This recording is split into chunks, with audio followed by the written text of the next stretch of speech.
Selamat siang Tribuners, Anda sedang menyaksikan live update Tribun News bersama saya Firda Nanda. Siang ini kan kami sajikan informasi terkini dan menarik untuk Anda yang dilaporkan secara langsung oleh reporter kami di lapangan. Dan inilah live update selengkapnya. Kita ke berita pertama, saudara, sebanyak 83 orang telah dievakuasi dari Ukraina ke Indonesia. Pihak Bandara Soekarno-Hatta menjelaskan soal bagaimana evakuasi berjalan. Agus Haryadi selaku Eksekutif General Manager Angkasa Pura II mengatakan bahwa para pengungsi tersebut tengah menjalani karantina di Wisma yang berada di Pasar Rumput. Untuk mengetahui informasi lebih lengkapnya, saat ini kami sudah tersambung dengan jurnalis dari tribunnews.com, ada Reza Denny Saputra yang akan melaporkannya. Silakan rekan Reza, laporan Anda. Baik, terima kasih Firda. Selamat siang Tribuners, benar sekali bahwa Kamis petang kemarin tanggal 3 Maret 2022 telah berhasil dievakuasi sebanyak 83 orang dari Ukraina melalui Bukares, lalu kemudian ke Madinah dan kemudian ke Bandara Soekarno-Hatta di Tangerang, Banten. Dalam konferensi persnya, Menteri Luar Negeri Retno Marsudi mengatakan bahwa ada 80 orang warga negara Indonesia yang berhasil dievakuasi dan 3 orang warga negara asing yang merupakan suami atau istri atau kerabat dari warga negara Indonesia tersebut yang juga dievakuasi. Sementara itu, pantauan di lapangan, para pengungsi atau WNI dan WNA tersebut tiba di Bandara Soekarno-Hatta sekitar pukul 17.20, lalu kemudian keluar dari Bandara Soekarno-Hatta melalui Terminal 2F sekitar pukul 19.00 waktu Indonesia Barat. Eksekutif General Manager Angkasa Pura II, Agus Haryadi mengatakan bahwa proses penjemputan hingga akhirnya pemberangkatan via darat dari Soekarno-Hatta ke baik hotel maupun wisma karantina berjalan cukup lancar dan rapi. Adapun dipilih Terminal 2F sebagai jalur keluar dari ruang kedatangan di Terminal 3 itu karena memang Terminal 2F ini dikatakan Agus sebagai terminal yang cukup lumrah dipakai karena sebelumnya dipakai oleh jemaah umroh dan haji dari Indonesia. Dan ini ada treatment khusus dari pihak bandara melalui Angkasa Pura II, dan tampak di pantauan di lokasi pada malam kemarin sejumlah WNI dan WNA bergiliran keluar dari Terminal 3, kemudian ke Terminal 2, dan kemudian dijemput oleh bis dari Kementerian Luar Negeri untuk kemudian dibawa ke, ada yang memilih ke hotel dan ada yang memilih ke wisma karantina di Pasar Rumput. Namun, kata Agus, sebagian besar dari para pengungsi tersebut lebih memilih untuk tinggal di wisma yang ada di Pasar Rumput. Kira-kira demikian laporan dari saya. Terima kasih, selamat siang. Baik, terima kasih rekan jurnalis dari tribunnews.com Reza Denny atas laporannya. Dan tadi Tribuners akan kami tampilkan wawancara dari Eksekutif General Manager Angkasa Pura II, Agus Haryadi. Berikut liputannya untuk Anda.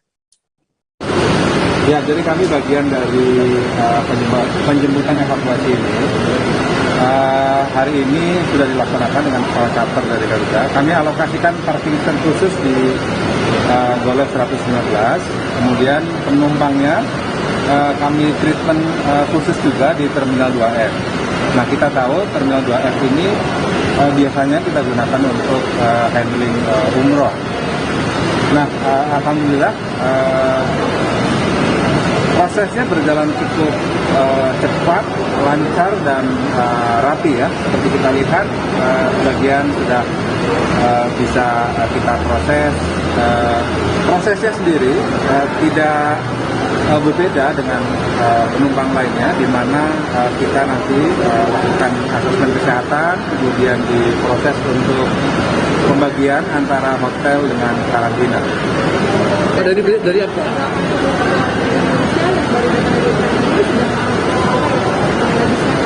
Sudah, sekarang, jadi begini, untuk pengambilan sampelnya nanti dilakukan tidak di sini, tapi di karantina, di wisma karantina.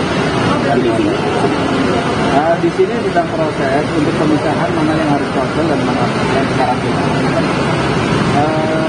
Ada dua, memang ada dua kategori. Mereka kan ada juga yang mampu untuk kemudian membiayai dirinya sendiri. Jadi yang mampu membiayai dirinya sendiri akan nanti ke hotel.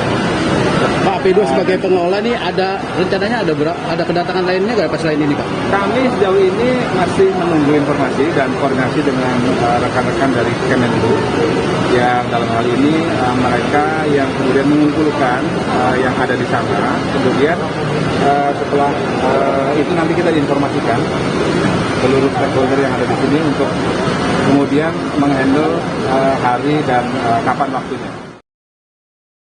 Masih mengenai kabar kedatangan WNI dan WNA yang dievakuasi dari Ukraina, Tribuners, kabarnya sebanyak 12 dari 83 warga negara Indonesia yang dievakuasi dari Ukraina didapati positif COVID-19. Sebagaimana diketahui, sebanyak 83 WNI dievakuasi dari Ukraina menggunakan maskapai Garuda Indonesia pada Kamis 3 Maret petang. Namun Menteri Luar Negeri Retno Marsudi mengatakan ternyata ada 12 dari 83 rombongan yang positif COVID-19. Untuk mengetahui informasi lebih lengkapnya, saat ini kami sudah tersambung dengan jurnalis dari Tribun Jakarta, ada Ega Alfreda yang akan melaporkannya. Silakan rekan Ega, laporan Anda. Baik, terima kasih rekan Firda. Dapat dilaporkan dari Terminal 2F Bandara Soekarno-Hatta pada hari Kamis tanggal 3 Maret 2022 bahwa terdapat 83 orang yang diungsikan dan dievakuasi dari Ukraina menuju Terminal 2F Bandara Soekarno-Hatta pada kemarin petang menggunakan pesawat Garuda Indonesia. Dari data yang didapatkan tribunjakarta.com, 83 orang itu, 80 orangnya diantaranya adalah warga negara Indonesia dan juga 3 orangnya lagi merupakan warga negara asing asal Ukraina yang ternyata memiliki hubungan keluarga dan juga hubungan suami istri dari 80 WNI tersebut. Dari pantauan Tribun Jakarta.com di lokasi, para penduduk orang tersebut sudah tiba di Bandara Soekarno-Hatta sekira pukul 17.12 waktu Indonesia bagian Barat menggunakan maskapai Garuda Indonesia. Tapi ternyata dari seharusnya total dari 83 orang itu bisa lebih karena Menteri Luar Negeri Retno Marsudi mengatakan 12 orang saat akan diberangkatkan dinyatakan positif COVID-19 dan saat ini ke-12 orang tersebut masih tertahan dan masih melakukan karantina sendiri di Rumania sampai menunggu kondisi mereka dinyatakan negatif dari COVID-19. Namun ternyata dari 12 orang tersebut ada 2 orang lagi yang di luar 12 orang tersebut yang akhirnya memutuskan untuk tidak ikut pulang ke Indonesia karena harus menunggu dan merawat anaknya yang positif COVID-19. Anaknya tersebut termasuk dari 12 orang yang dinyatakan COVID-19. Jadi total ada 14 warga negara Indonesia yang belum dipulangkan dan belum berhasil diungsikan balik ke Indonesia karena tertahan positif COVID-19. Lalu dari 83 penumpang yang kemarin mendarat di Terminal 2F Bandara Soekarno-Hatta, ada beberapa kriteria dari penumpang tersebut yang bisa melakukan karantina selama kurang lebih 10 hari di Rusunawa Pasar Rumput, dan sisanya juga ada beberapa yang harus melakukan isolasi mandiri di karantina menggunakan biaya pribadi alias biaya mandiri. Eksekutif General Manager IGM PT Angkasa Pura II Agus Haryadi mengatakan beberapa kriteria yang bisa mendapatkan fasilitas karantina secara gratis di Rusunawa Pasar Rumput Jakarta Pusat adalah ada 3 kategori. Yang pertama itu adalah PMI atau pekerja migran Indonesia, kedua adalah orang yang berdinas, ketiga adalah pelajar. Mereka bisa melakukan karantina secara gratis di Rusunawa Pasar Rumput. Kemudian ada 25 lagi diantaranya yang wajib melakukan fasilitas menggunakan dana pribadi, yaitu ada di hotel-hotel sekitar Bandara Soekarno-Hatta dan juga di sekitaran Jakarta.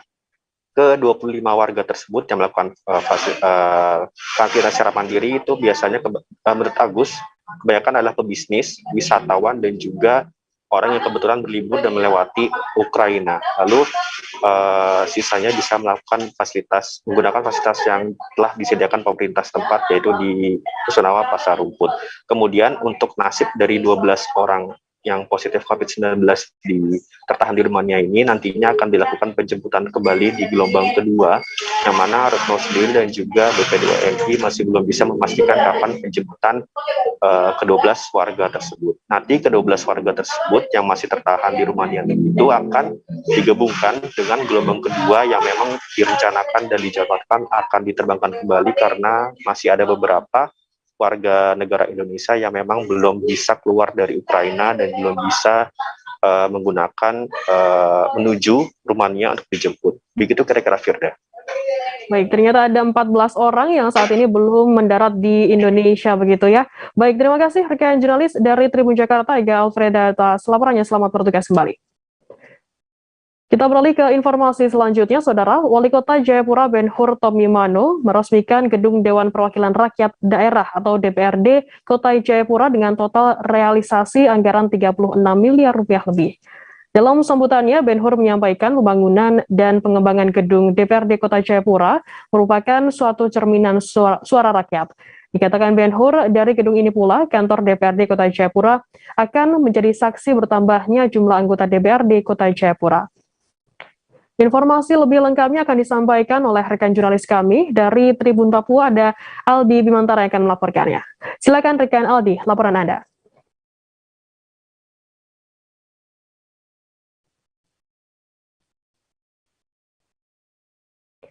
Silakan rekan Aldi. Halo rekan Aldi, bisa mendengar kami dari studio?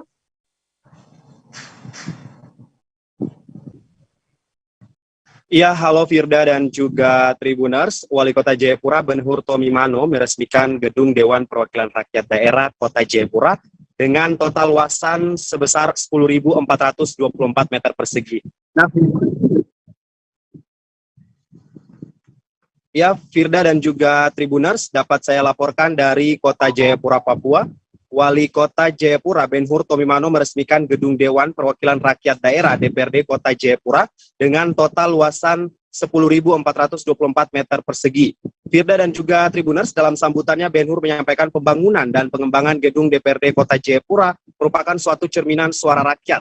Ben-Hur juga menyampaikan Pemkot Jayapura perlu menjalin hubungan yang erat begitu dengan DPRD Kota Jayapura. Di lain sisi, Kepala Dinas PUPR dan KP Novdi Jerambi dalam laporannya yang diikuti kami para awak media, Firda dan juga Tribuners, dikatakan bahwa maksud dan tujuan dari pembangunan dan pengembangan gedung DPRD Kota Jayapura ini ialah berdasarkan usulan anggota DPRD Kota Jayapura dan juga eksekutif. Jadi memang Firda dan juga Tribuners, dapat saya informasikan bahwa gedung DPRD Kota Jayapura senilai 36 miliar tersebut terdiri dari lantai 1 seluas 3.844 meter persegi, lantai 2 sebesar 3.621 meter persegi, dan lantai 3 seluas 630 meter persegi. Diharapkan oleh Wali Kota Jayapura dengan adanya gedung DPRD Kota Jayapura yang baru ini dapat meningkatkan efektivitas dari pelayanan birokrasi dan juga anggota DPRD di Kota Jayapura. Firda, demikian, sementara kembali ke Anda di studio.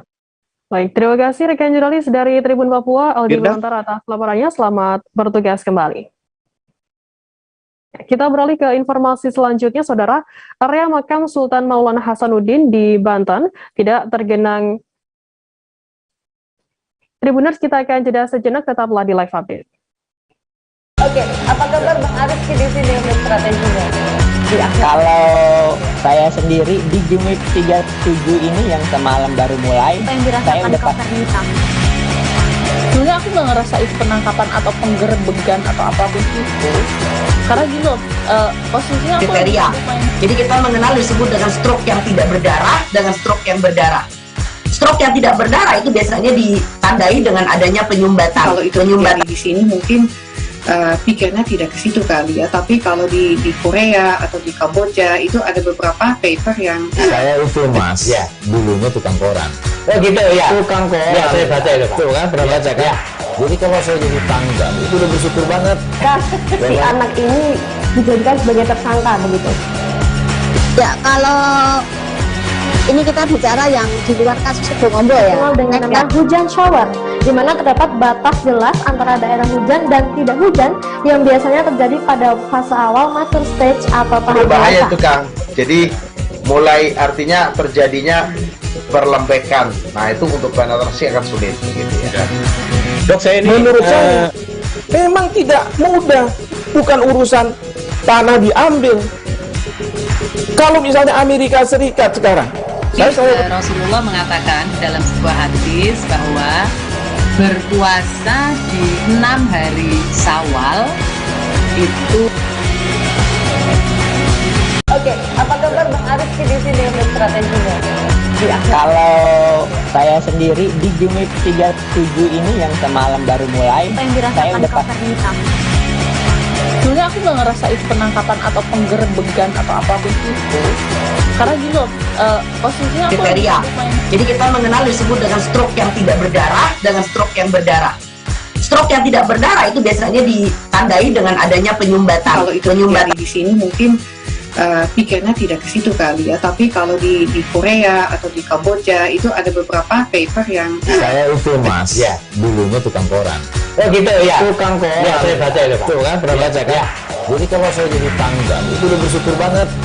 Si anak ini dijadikan sebagai tersangka begitu. Ya, kalau ini kita bicara yang di luar kasus Sibolombo ya. Dengan nama hujan shower, di mana terdapat batas jelas antara daerah hujan dan tidak hujan yang biasanya terjadi pada fase awal mature stage atau tahap berbahaya dewasa. itu Kang. Jadi mulai artinya terjadinya perlembekan. Nah itu untuk penetrasi akan sulit gitu ya. Dok, saya ini menurut saya memang tidak mudah, bukan urusan tanah diambil. Kalau misalnya Amerika Serikat sekarang, Rasulullah mengatakan dalam sebuah hadis bahwa berpuasa di 6 hari Syawal itu. Oke, apa kabar Bang Arif di sini untuk strateginya? Kalau saya sendiri di Jumit 37 ini yang semalam baru mulai, saya udah pasti. Sebenarnya aku nggak ngerasa itu penangkapan atau penggerbegan atau apapun itu, karena gini loh, posisinya aku kriteria. Jadi kita mengenal disebut dengan stroke yang tidak berdarah dengan stroke yang berdarah. Stroke yang tidak berdarah itu biasanya ditandai dengan adanya penyumbatan. Kalau itu terjadi di sini mungkin pikirnya tidak ke situ kali ya, tapi kalau di Korea atau di Kamboja itu ada beberapa paper yang saya itu Mas, ya dulunya tukang koran. oh gitu ya, Tukang koran. Ya saya baca itu Pak. Tuh kan pernah baca kan? Jadi kalau saya jadi tanggal itu udah bersyukur banget. Si anak ini dijadikan sebagai tersangka begitu. Ya, kalau ini kita bicara yang di luar kasus Sibolombo ya. Dengan nama hujan shower, di mana terdapat batas jelas antara daerah hujan dan tidak hujan yang biasanya terjadi pada fase awal mature stage atau tahap berbahaya dewasa. itu Kang. Jadi mulai artinya terjadinya perlembekan. Nah itu untuk penetrasi akan sulit gitu ya. Dok, saya ini menurut saya memang tidak mudah, bukan urusan. Terima kasih Anda masih bersama kami di Live Update. Kita beralih ke informasi selanjutnya, Saudara. Gubernur Sumatera Utara Edi Rahmayadi mengisyaratkan perahu kepada Partai Nasdem pada pemilu 2024 nanti. Edi mengibarkan Nasdem sebagai perahu yang akan ia naiki saat kontestasi pemilu nantinya. Edi pun menyinggung jumlah kursi anggota DPRD Sumut yang ditargetkan Nasdem. Menurutnya jumlah tersebut cukup untuk mengusungnya saat akan maju lagi menjadi gubernur. Informasi lebih lengkapnya akan disampaikan oleh rekan jurnalis kami dari Tribun Medan, ada Rehtin yang akan melaporkannya. Silakan rekan Rehtin, laporan Anda. Baik, selamat siang rekan Jenda. Saat ini memang benar tadi kemarin, tepatnya pada 3 Maret 2022, Gubernur Sumatera Utara Edi Rahmayadi menghadiri pembukaan rapat koordinasi wilayah atau Rakorwil Partai Nasdem Sumut. Dan pada saat Rakorwil tersebut, Gubernur Sumatera Utara Edi Rahmayadi memberikan kata sambutan yang pernyataannya cukup menarik perhatian audiens yang datang, di mana Gubernur Sumatera Utara Edi Rahmayadi menyinggung target kursi yang ditargetkan oleh Partai Nasdem, di mana secara keseluruhan Nasdem menargetkan pada pemilu 2024 itu ada total 200 kursi untuk anggota dewan, di mana pembagiannya ada 20 kursi yang ditargetkan di DPRD Sumut. Dan Gubernur Edi Rahmayadi menyinggung jika target 20 kursi ini dapat tercapai pada pemilu 2024, beliau tidak akan membutuhkan partai lain jika akan maju kembali menjadi Gubernur Sumatera Utara pada periode 2024 dan selanjutnya. Dan pada saat itu Gubernur Sumatera Utara juga menyinggung Nasdem akan dijadikannya sebagai perahu jika dia diizinkan untuk maju kembali memimpin Sumut. Dan pernyataan ini memang juga direspons oleh Ketua Umum Partai Nasdem, yaitu Surya Paloh, di mana Surya Paloh menyatakan sebagai partai pengusung Edi Rahmayadi bersama Musa Rajeksa pada pemilihan Gubernur Sumatera Utara 2018 lalu, Partai Nasdem memang akan mendukung Gubernur Edi baik dalam menjalankan pemerintahannya maupun nanti jika Gubernur Edi akan mengikuti pemilihan gubernur selanjutnya pada tahun 2024 mendatang. Dan Surya Paloh juga sempat menyinggung dikarenakan Gubernur Sumatera Utara Edi Rahmayadi bukan merupakan mantan kepala daerah, tapi beliau merupakan mantan prajurit ataupun pangkostrat, sehingga Gubernur Edi Rahmayadi jika ingin melanjutkan kembali kepemimpinannya sebagai Gubernur Sumatera Utara, beliau harus belajar berkomunikasi dan juga lebih banyak belajar mengenai tata cara kepala daerah. Dan hal ini juga mengundang banyak perhatian khususnya dari pengamat politik di Sumatera Utara karena Edi Rahmayadi dan juga pasangannya Musa Rajeksa menunjukkan dua hal yang berbeda, di mana pada awal mereka mengajukan diri sebagai calon gubernur pada Pilgub 2018 lalu, Edi Rahmayadi dan Musa Rajeksa maju tanpa masuk ke dalam satu partai pun, sehingga mereka berstatus non-partisan.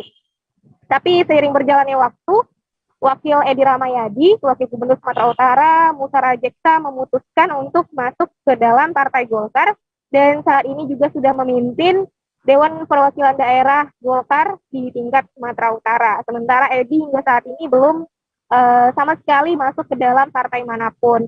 Dan hal ini banyak mengundang perspektif bahwasanya Edi Rahmayadi dan Musa Rajeksa akan maju kembali menjadi gubernur pada tahun 2024 mendatang. Dan kami juga telah mewawancarai pengamat politik di Sumatera Utara, Firda, namanya Pak Sohibul Siregar. Beliau mengatakan bahwasanya jika Edi dan Ijek, sapaan akrab Musa Rajeksa, tetap akan terus maju di 2024 sehingga pisah dan mencari pasangan baru, hal ini akan menjadikan kemungkinan adanya pasangan ketiga, di mana Edi dan Ijek tidak lagi menjadi pasangan gubernur dan wakil gubernur Sumatera Utara pada tahun 2024 mendatang. Begitu, Firda. Baik, terima kasih rekan Rehtin atas laporannya dari Tribun Medan. Tadi jurnalis kami juga sudah menghimpun keterangan Tribuners dari Edi Rahmayadi, Gubernur Sumatera Utara, dan juga Ketua Nasdem Surya Paloh. Berikut liputannya untuk Anda. Saya melihat Nasdem yang lahir 2011 saat ini berada di posisi keempat di Sumatera Utara. Yang pertama adalah PDIP, yang kedua adalah Gerindra, yang ketiga adalah Golkar, yang keempat adalah Nasdem, yang kelima adalah PKS. Dari 1.600.000, 1.200.000, 900 sekian, 690 kurang lebih yang diperoleh oleh Nasdem itu menasihati kepada diri saya. Saya tak menasihati saudara-saudara saya yang menggunakan jas biru dengan melambangkan lambang Nasdem. Sekali lagi, saya butuh dan saya tahu pasti kebutuhan saya kepada siapa saya harapkan. Kewajiban sebagai partai pengusung beliau untuk mendampinginya, mensupportnya di mana dia perlukan supaya dia berhasil. Dia nggak berhasil, ya rugi juga kita musuh. Ini saya berbicara logika sehat aja. Ada yang salah, ada yang kurang, kita perbaiki. Kalau bisa saya membantu, saya bantu. Kalau juga saran mungkin katakanlah kritik tidak diterima, nggak ada masalah juga, jalan aja itu. Tapi jelas dari modal kedekatan, emosi saja dalam hidup ini itu satu hal modal besar untuk melanjutkan tahapan-tahapan apa saja bagi membangun sebuah komunikasi relasi yang lain. Memang saya kadang-kadang bisik Bapak Edi ini apa? Saya tahu latar belakang beliau kan prajurit sejati, Letnan Jenderal kita Pangkos. Nah, ini jadi kepala daerah ini. Badan Meteorologi, Klimatologi, dan Geofisika atau BMKG, Stasiun Geofisika Sorong, Papua Barat, melaksanakan pengamatan hilal bulan Sya'ban 1443 Hijriah pada Kamis 3 Maret 2022. Hanya saja pada pengamatan hilal di kota Sorong belum bisa terlihat karena terhalang oleh awan tebal. Terkait penetapan 1 Sya'ban nantinya akan ditentukan oleh Kementerian Agama. Informasi lebih lengkapnya akan disampaikan oleh rekan jurnalis kami dari Tribun Papua Barat, ada Safwan Ashari Raharusun yang akan melaporkannya. Silakan rekan Safwan, laporan Anda. Ya, baik. Firda dan juga Tribuners dimanapun Anda berada, hari ini dapat saya kabarkan dari Kota Sorong, Papua Barat, bahwa terkait dengan pengamatan hilal yang dilaksanakan oleh BMKG Stasiun Sorong, Papua Barat sendiri, hingga yang dimulai sekitar pukul 3 sore kemarin hingga pukul 6:30 kemarin, pengamatan hilal di wilayah Kota Sorong sendiri terhalang oleh awan tebal, dan tentu pengamatan hilal di wilayah Kota Sorong, Papua Barat sendiri boleh dikata gagal untuk melaksanakan pengamatan hilal 1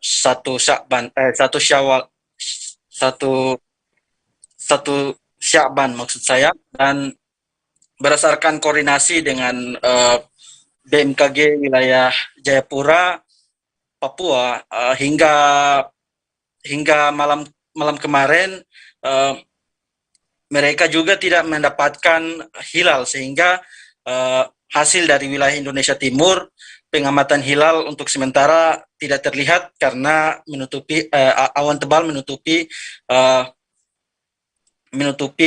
objek yang akan diamati. Dan berdasarkan informasi yang kami dapat dari BMKG hingga pukul 8 malam kemarin, hasil dari seluruh BMKG di seluruh provinsi, baik di Indonesia Timur dan juga Indonesia Tengah dan Indonesia Barat masuk, dan ada beberapa BMKG mengaku bahwa mereka sempat mendapatkan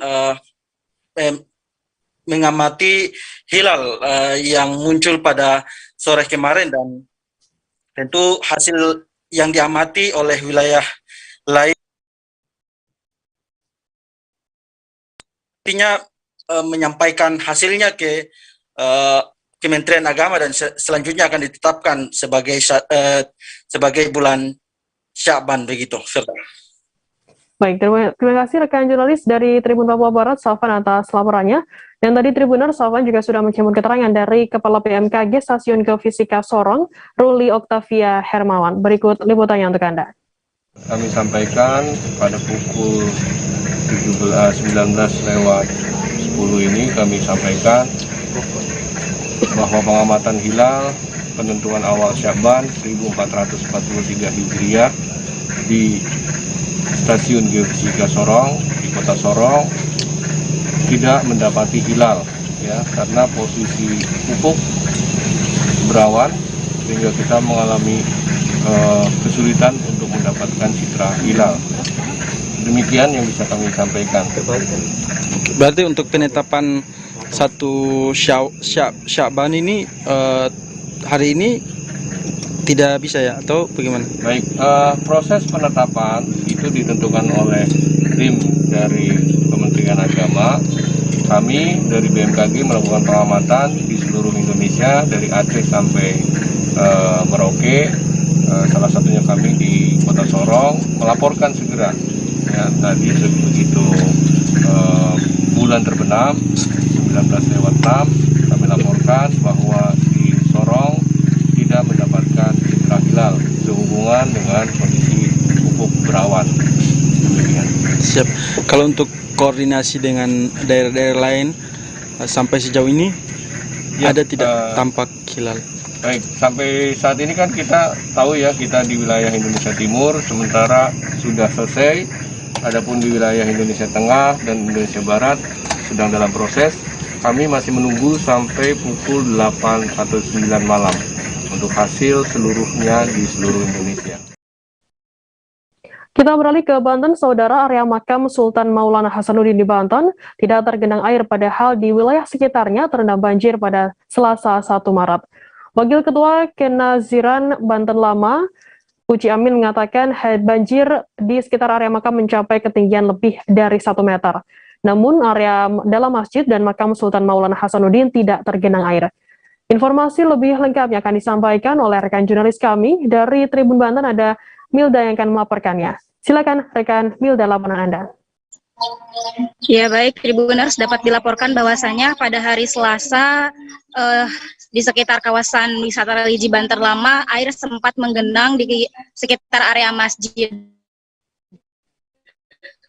Sekitar pukul 1 siang. Namun ketika kemarin, tepatnya di hari Kamis, sampai dengan hari Rabu, air sudah mulai surut dan tim gabungan juga sudah melakukan penyedotan bersama dengan 3 tim yang lainnya. Selain itu juga para relawan juga membantu melakukan penyedotan air di sekitar area makam dan sekitarnya. Selain itu juga Wakil Kenaziran Ustadz TB Haji Uci Amin mengatakan bahwasanya area utama makam Sultan Maulana Hasanuddin Banten tidak tergenang banjir, dan selain itu juga para ziarah sudah mulai bisa berdatangan di sekitar area kawasan wisata religi Banten Lama.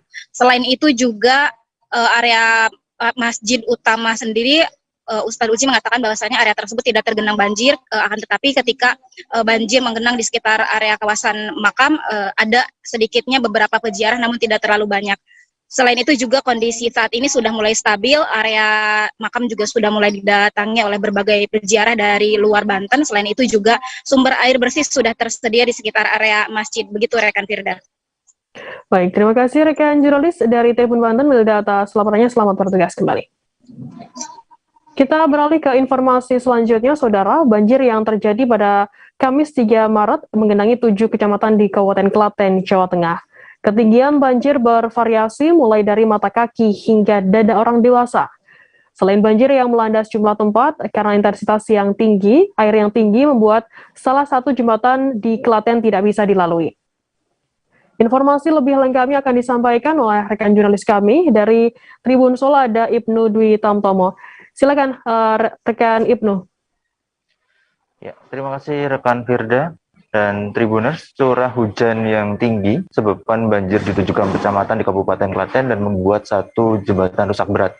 Dari banjir yang terjadi semalam di hari Kamis menggenangi 7 kecamatan di Kabupaten Klaten, ketinggian banjir bervariasi mulai dari mata kaki hingga dada orang dewasa, yaitu di Kecamatan Tulung, Karangnom, Juwiring, Pedan, Ceper, Delanggu, dan Karangdowo.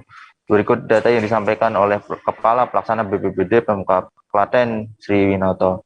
Namun dari 7 kecamatan tersebut ada 3 kecamatan yang terparah, yakni adalah di Kecamatan Ceper, Pedan, dan Karangdowo. Selain banjir yang melanda di sejumlah tempat, karena intensitas air yang banjir yang cukup tinggi membuat jembatan di Kadirejo tidak bisa dilalui kembali. Jembatan tersebut adalah jembatan menghubungkan antar jalan utama dari Kecamatan Karangnom menuju ke Kota Klaten. Dan untuk saat ini sampai menunggu perbaikan dilakukan pengalihan arus untuk warga sekitar yang hendak menggunakan jembatan tersebut. Jadi dari banjir di Kecamatan Ceper, Tegalrejo sempat ada pengungsian, namun saat ini sudah kembali ke rumah dan membersihkan rumahnya karena banjir telah surut pada malam tadi kemarin. Kemudian di Kecamatan Pedan, di Desa Kaligawe dan Desa Lemah Ireng telah dilakukan evakuasi untuk beberapa warga karena ada ibu hamil, balita, dan lansia begitu yang terjebak banjir dengan ketinggian mencapai dada orang dewasa.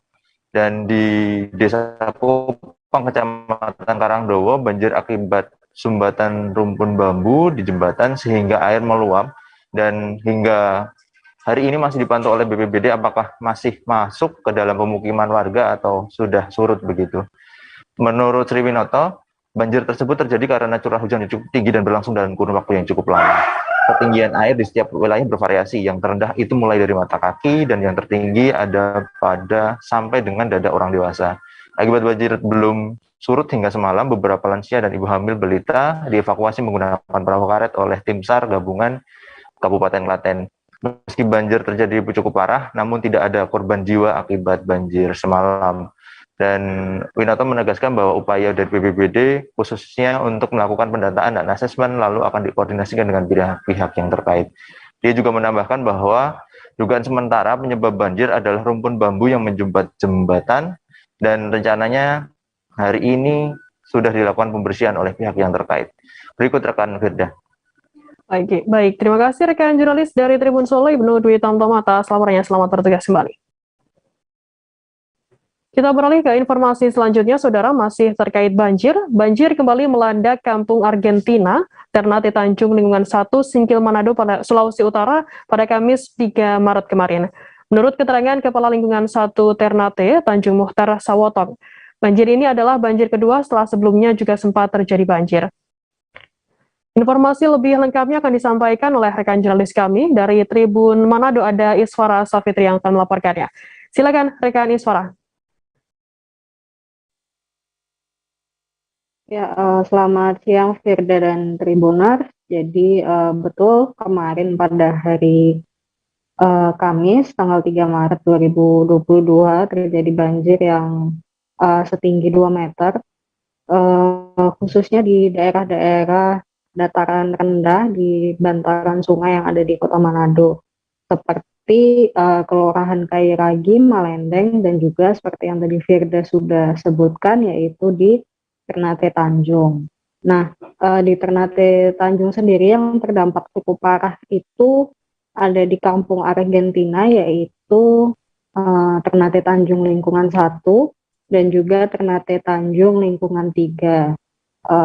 Di sana banjirnya setinggi 2 meter, padahal malam sebelumnya, hari sebelumnya sejak Rabu sore juga di Ternate Tanjung sendiri sudah mengalami banjir karena mereka yang tinggal di sekitar daerah aliran sungai atau Dastondado mendapat limpahan air yang cukup banyak dari sungai-sungai yang ada di Minahasa yang notabene letaknya lebih tinggi daripada Manado. Lalu pada hari Kamis sore sendiri hujan di Manado turun dan menyebabkan banjir kembali dalam waktu yang hampir sama-sama di sore hari.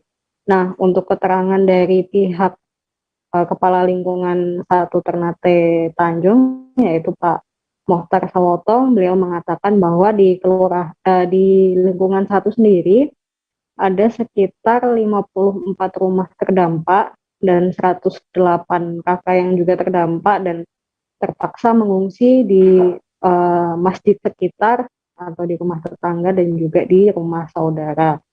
Nah, memang sebelumnya pada sejak banjir pada hari Rabu itu warga sudah diperingatkan untuk segera mengungsi baik oleh kepala lingkungan maupun oleh lurah dari Ternate Tanjung sendiri karena ditakutkan air akan terus naik.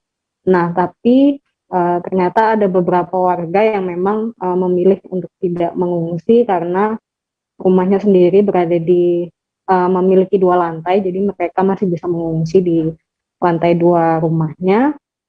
Tapi karena hujan sejak sore, pada akhirnya warga juga takut kalau air akan terus naik, sehingga pada Kamis malam itu sekitar pukul 8 malam tim gabungan dari Basarnas, Polsek Singkil, Babinsa, dan juga komunitas pecinta alam Sulut melakukan evakuasi ke beberapa kakak karena ada beberapa kakak yang memiliki anak kecil. Nah, untuk selanjutnya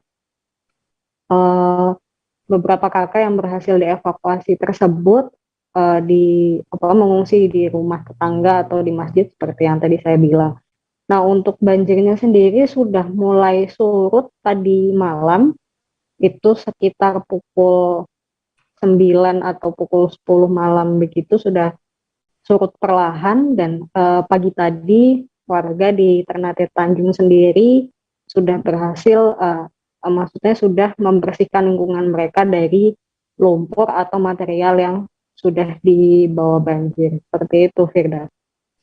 Baik, terima kasih rekan jurnalis dari Tribun Manado, Rehatin atas laporannya, Mas Gami Iswara atas laporannya, dan tadi Tribuners Iswara juga sudah menghimpun keterangan dari Lurah Ternate Tanjung, bernama Rani. Berikut liputannya untuk Anda. Banjir yang di Ternate Tanjung ini sudah dari jam berapa Ibu kira-kira? Ini sudah dari sore. Sore ya? Iya. Dari jam 5 tadi sore. Dari jam 5. Tadi dengar-dengar juga Bu katanya ini udah banjir yang 2 kali sejak kemarin ya? Iya. Banjir pertama kemarin. Itu pun kemarin dari sore juga. Oh, dari sore juga. Iya. Oke. Nah, Bu, ini di dalam masih ada yang harus dievakuasi atau bagaimana Ibu? Sebenarnya kalau yang tadi memang ada permintaan evakuasi karena masyarakat takut nantinya air lebih tinggi lagi. Oke. Tapi alhamdulillah sekarang air sudah menurun. Sudah turun ya. Iya. Nah Bu, selain evakuasi, apa langkah yang dilakukan pemerintah setempat dari kelurahan sendiri selain evakuasi apa Ibu? Iya, kalau dari kemarin itu saya sudah sarankan masyarakat untuk mengungsi. Biasanya mengungsi itu ada yang di kantor lurah, ada yang di masjid. Itu saat ini ada. Sekarang juga ada yang mengungsi. Nah Bu, kalau banjir seperti ini biasanya surutnya itu bisa berapa lama Bu? Dia agak lama. Agak lama ya? Kalau yang kemarin itu surutnya nanti tadi pagi. Oh begitu. Tergantung cuaca. Tergantung cuaca ya. Tribuners, selesai jeda kami akan kembali dengan informasi menarik lainnya, tetaplah di Live Update. Oke, apa kabar Bang Ariski di sini untuk strateginya? Kalau saya sendiri di Jumip 37 ini yang semalam baru mulai, saya udah hitam. Sebenarnya aku nggak ngerasa itu penangkapan atau penggerbegan atau apapun itu, karena gini loh, posisinya aku kriteria. Jadi kita mengenal disebut dengan stroke yang tidak berdarah dengan stroke yang berdarah. Stroke yang tidak berdarah itu biasanya ditandai dengan adanya penyumbatan. Kalau itu terjadi di sini mungkin pikirnya tidak ke situ kali ya, tapi kalau di Korea atau di Kamboja itu ada beberapa paper yang saya itu Mas, ya dulunya tukang koran. Oh gitu ya. Tukang koran. Ya saya baca itu Pak. Tuh kan pernah baca kan? Ya. Jadi kalau saya jadi tangga itu udah bersyukur banget. Si anak ini dijadikan sebagai tersangka begitu. Ya kalau ini kita bicara yang di luar kasus Situbondo ya. Dengan nama hujan shower, di mana terdapat batas jelas antara daerah hujan dan tidak hujan yang biasanya terjadi pada fase awal mature stage atau tahap berbahaya dewasa. itu Kang. Jadi mulai artinya terjadinya perlembekan. Nah itu untuk penetrasi akan sulit gitu ya. Dok, saya ini menurut saya memang tidak mudah, bukan urusan tanah diambil. Kalau misalnya Amerika Serikat sekarang, Rasulullah mengatakan dalam sebuah hadis bahwa berpuasa di 6 hari Syawal itu. Oke, apa kabar Bang Ariski di sini untuk strateginya? Kalau saya sendiri di Jumip 37 ini yang semalam baru mulai, saya udah hitam. Sebenarnya aku nggak ngerasa itu penangkapan atau penggerbegan atau apapun itu, karena gini loh, posisinya aku kriteria. Jadi kita mengenal disebut dengan stroke yang tidak berdarah dengan stroke yang berdarah. Terima kasih dan masih bersama kami di Live Update. Kita beralih ke informasi selanjutnya, Saudara. Sanggar Kegiatan Belajar atau SKB yang disediakan pemerintah Kota Pangkal Pinang yang menjadi tempat isolasi terpadu atau isoter pasien COVID-19 kini sudah hampir terisi penuh. Kondisi tersebut menyusul terjadinya peningkatan kasus COVID-19 terhitung sejak bulan Januari 2022 hingga saat ini. Kepala Bidang Pencegahan Kesiapsiagaan dan Kedaruratan atau PK2 Badan Penanggulangan Bencana Daerah Kota Pangkal Pinang, Warjo mengungkapkan, dari 13 kamar yang disediakan semuanya telah digunakan untuk pasien isolasi. Informasi lebih lengkapnya akan disampaikan oleh rekan jurnalis kami dari Bangkapos, ada Cepi Marlianto yang akan melaporkannya. Silakan rekan Cepi, laporan Anda. Ya, terima kasih rekan Vida. Memang untuk tempat isolasi terpadu atau isoter di Kota Pangkal Pinang, di mana yang disediakan di Sanggar Kegiatan Belajar di Kelurahan Tua Tunung Indah, Kecamatan Gunung Kota Pangkal Pinang, memang sampai saat ini sudah terisi penuh. Memang berdasarkan update data per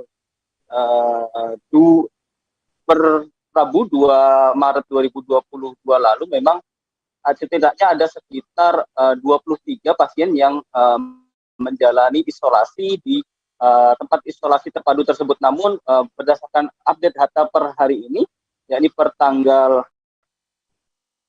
4 Maret, di mana saat ini sudah 30 orang menjalani isolasi di tempat isolasi terpadu tersebut, di mana hal itu memang meningkat berdasarkan peningkatan kasus COVID-19 yang terjadi sejak awal Januari hingga bulan Maret saat ini, di mana berdasarkan keterangan dari Kepala Bidang Pencegahan, Kesiapsiagaan dan Kedaruratan atau PK2 Badan Penanggulangan Bencana Daerah Kota Pangkal Pinang, memang sampai saat ini setidaknya ada 30 orang yang sedang menjalani isolasi terpadu di SKB tersebut, di mana sebanyak 15 orang diantaranya merupakan anak-anak yang terpapar COVID-19 di sebuah panti asuhan yang ada di Kota Pangkal Pinang, di mana dari total tersebut, di mana rinciannya terdapat 3 orang perempuan dan sisanya merupakan laki-laki, di mana sejauh ini juga untuk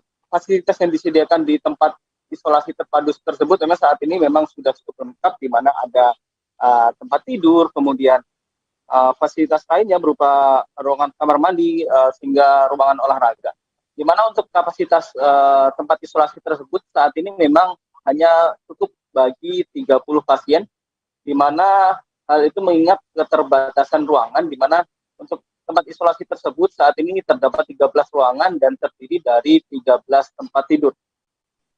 Mengingat angka kasus yang terus meningkat, kemudian jumlah kapasitas tempat isolasi yang mulai terbatas, memang sampai saat ini pemerintah Kota Pangkal Pinang belum melakukan upaya penambahan tempat isolasi terpadu atau isoter, di mana sebelumnya memang pemerintah Kota Pangkal Pinang sendiri menyediakan 2 tempat isoter, di mana yang pertama terdapat di bekas Puskesmas Girimaya dan kemudian di SKB Tua Tunung.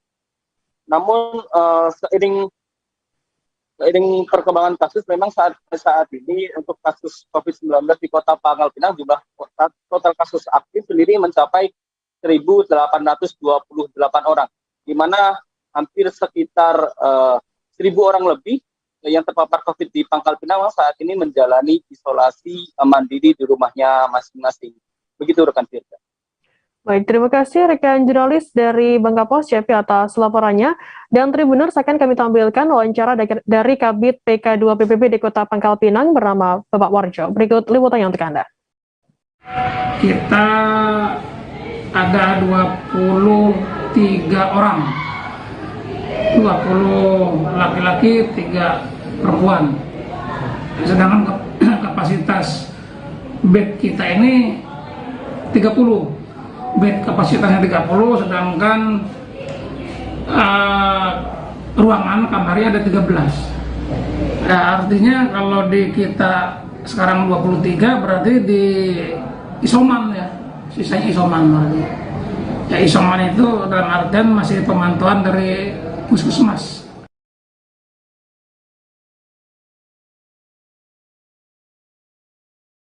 Saudara, Satgas COVID-19 RSUD Marsidi Judono, Kabupaten Belitung, melaporkan seorang pasien terkonfirmasi positif COVID-19 dinyatakan meninggal dunia pada Rabu 2 Maret.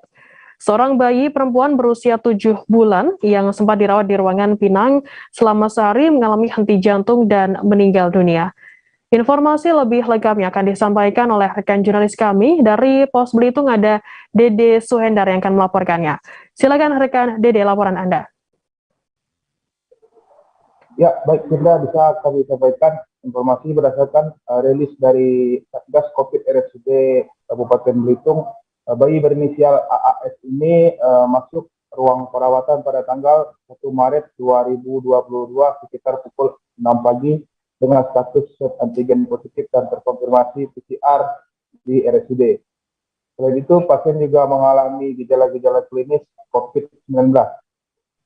Kemudian sekitar pukul 7.30 pasien sendiri mengalami perburukan kondisi sehingga petugas harus memasang alat bantu nafas ventilator mekanik.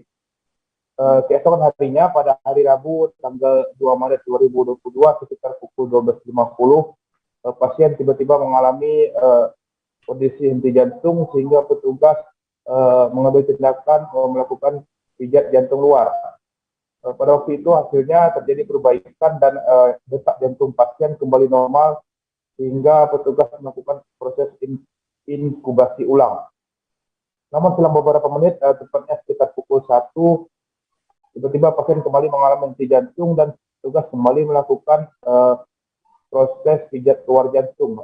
Namun upaya ini tidak berhasil sehingga pasien dinyatakan meninggal dunia pada pukul 13.20 WIB tanggal 2 Maret 2022 kemarin. Selanjutnya untuk penanganan jenazah sendiri dilakukan secara protokol kesehatan yang berlaku. Demikian Firda. Baik, terima kasih rekan jurnalis dari Polres Belitung Dede Sundar atas laporannya. Selamat bertugas kembali. Kita beralih ke informasi selanjutnya. Rumah Sakit Umum Daerah atau RSUD Selasih Pangkalan Kerinci kembali merawat pasien COVID-19 sejak Februari lalu. Pasien terus bertambah setiap hari dari berbagai kecamatan. Untuk mencegah penyebaran COVID-19, pihak RSUD Selasih mewajibkan rapid antigen terhadap semua pasien yang masuk ke IGD. Informasi lebih lengkapnya akan disampaikan oleh rekan jurnalis kami dari Tribun Pekanbaru, ada Yohanes Tanjung yang melaporkannya. Silakan rekan Yohanes, laporan Anda. Baik, terima kasih Firda dan selamat siang semua Tribuners dimanapun Anda berada. Baik, dalam 1 bulan terakhir kasus COVID-19 kembali muncul di Kabupaten Pelalawan setelah 2 bulan sejak November 2021 nihil kasus. Bahkan kasus terjadi penambahan hampir setiap hari di rata-rata di angka 10 sampai 15 pasien.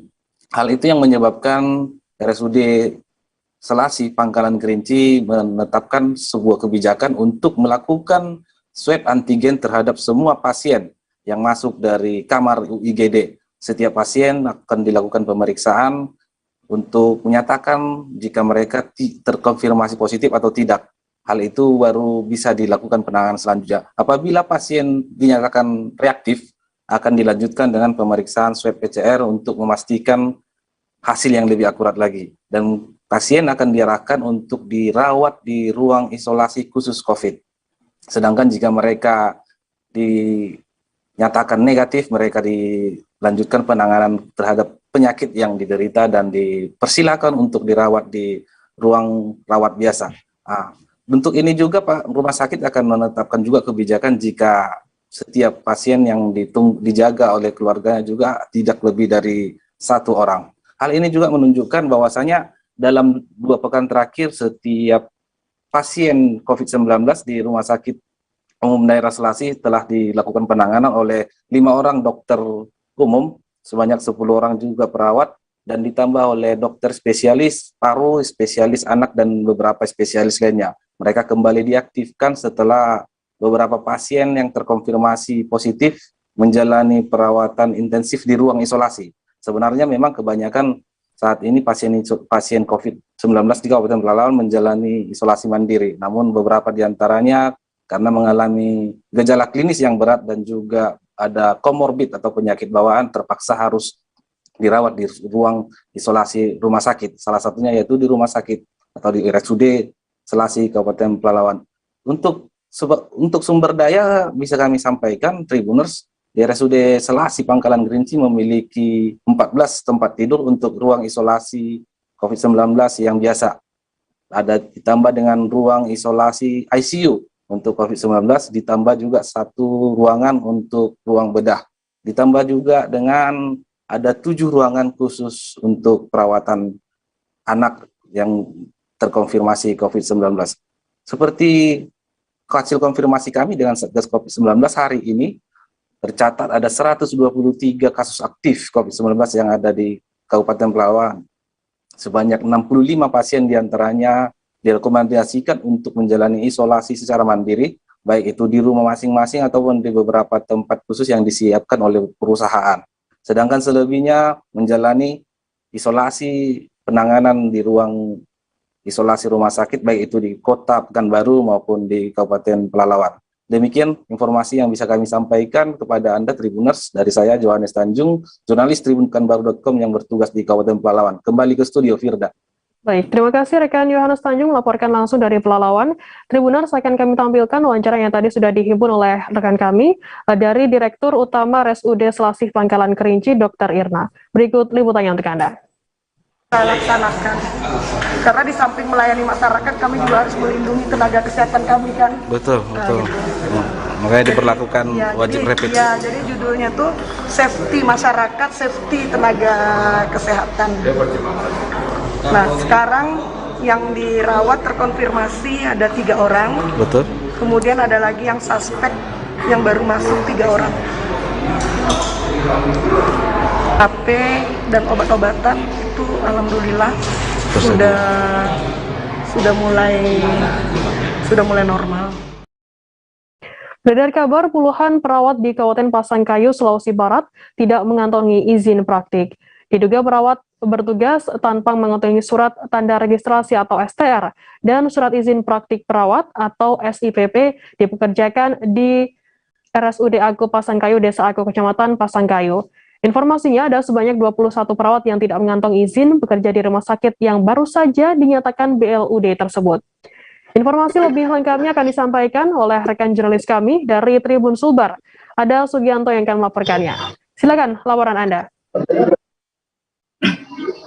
Iya, Firda Ananda di studio.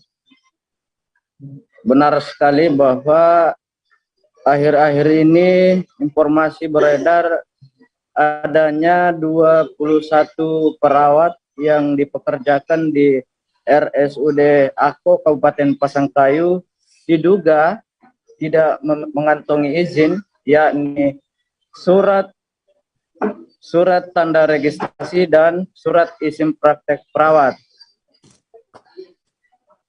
Informasi ini juga setelah kami lakukan konfirmasi ke Ketua Persatuan Perawat Nasional Indonesia Kabupaten Pasangkayu, Mardin SK, dia membenarkan bahwa memang di daerah ini ada sebagian perawat yang tidak memiliki STR dan SIPP itu. Selanjutnya, Firda Ananda di studio dan Tribuners dimanapun Anda berada, kami juga melakukan upaya konfirmasi ke Dinas Kesehatan di Kabupaten Pasangkayu, Provinsi Sulawesi Barat, yakni Samhari, yang mengakui bahwa memang ada sejumlah perawat di daerah ini belum mengurusi STR maupun SIPP. Namun kata Pak Hamsari, dia sampaikan bahwa sebenarnya tanpa STR ini atau SIPP ini, STR maksud kami, STR dan SIPP ini juga tetap bisa bekerja di rumah sakit, namun tidak bisa bersentuhan langsung dengan pasien. Selanjutnya, pemirsa dan Tribuners, untuk menindaklanjuti informasi ini juga, kami juga upayakan konfirmasi ke pihak direktur, namun belum dapat kami terhubung.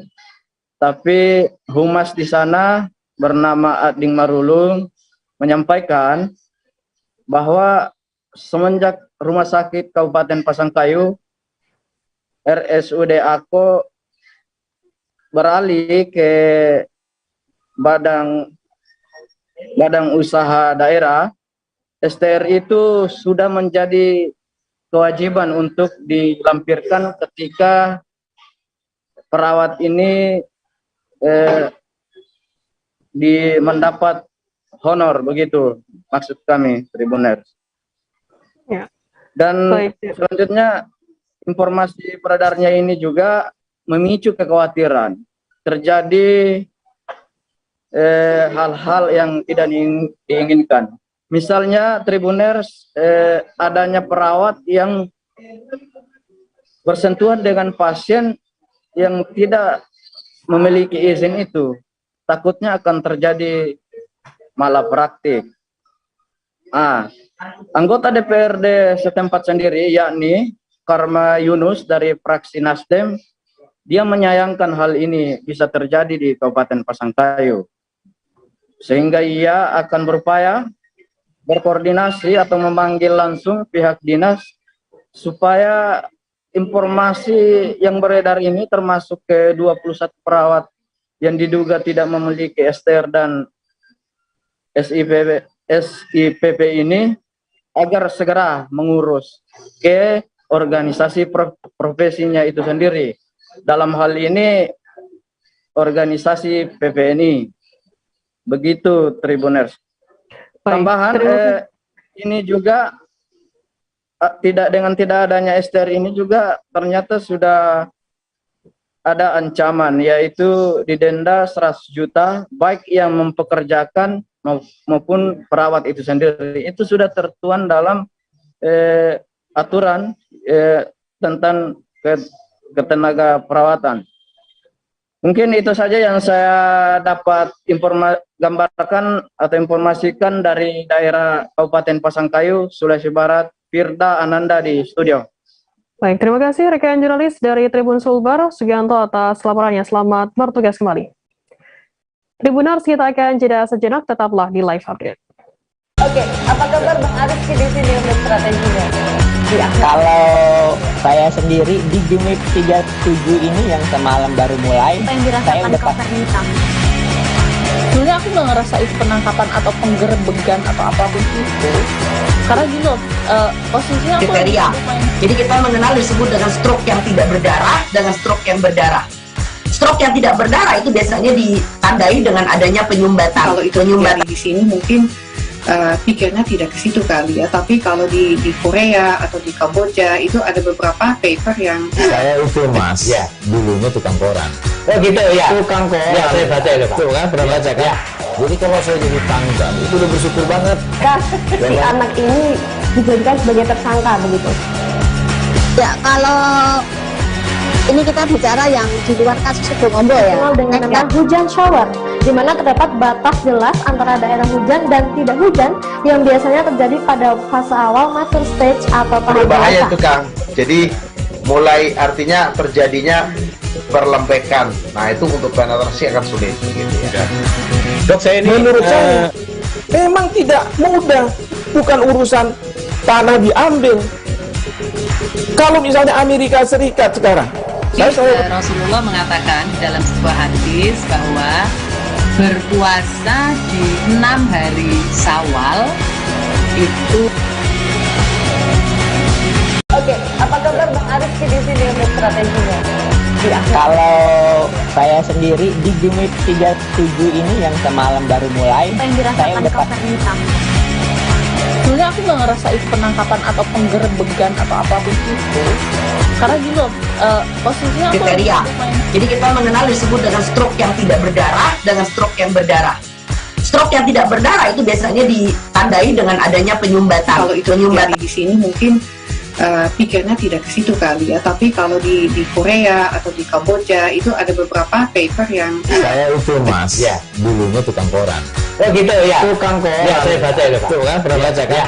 Jadi kalau saya jadi tanggam itu udah bersyukur banget. Si anak ini dijadikan sebagai tersangka begitu.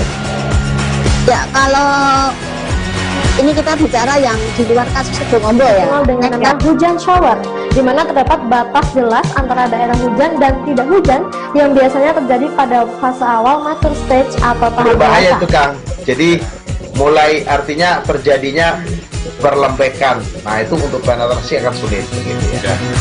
Dok, saya ini menurut saya memang tidak mudah, bukan urusan tanah diambil. Kalau misalnya Amerika Serikat sekarang, Rasulullah mengatakan dalam sebuah hadis bahwa berpuasa di 6 hari Syawal itu. Oke, apa kabar Bang Arif sih di sini untuk strateginya? Kalau saya sendiri di Jumip 37 ini yang semalam baru mulai, Apa yang saya dirasakan udah Kak Fernita?